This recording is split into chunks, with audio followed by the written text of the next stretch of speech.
యోహాను సువార్త 10వ అధ్యాయంలో చూసినట్టయితే యేసు ప్రభు ఒక గొప్ప షూరిటీ ఇచ్చాడు ఇక్కడ.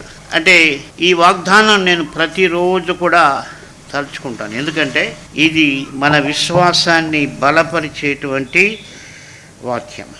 ఇక్కడ మనం చూసినట్టయితే ఆయన అంటున్నాడు 10వ అధ్యాయంలో 27-28,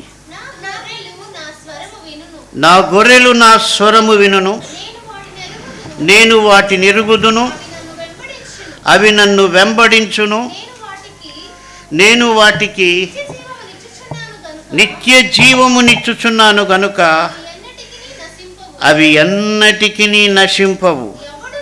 ఎవడును వాటిని నా చేతిలో నుండి అపహరింపడు. వాటిని నాకిచ్చిన నా తండ్రి అందరికంటే గొప్పవాడు కనుక నా తండ్రి చేతిలో నుండి ఎవడునూ వాటిని అపహరింపలేడు.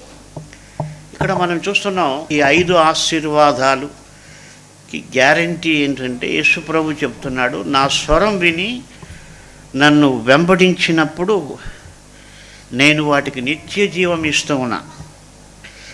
ఎవడు కూడా నా చేతిలో నుండి వాటిని అపహరింపలేడు.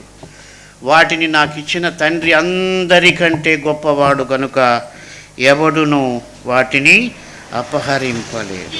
అంటే మనం చాలాసార్లు నిరుత్సాహంలో ఉంటాం, నిరాశలోకి వెళ్ళిపోతాం. అయితే ఒక గ్యారంటీ ఏంటంటే ఎవడు కూడా నిన్ను యేసు ప్రభువు నుండి వేరు చేయలేరు.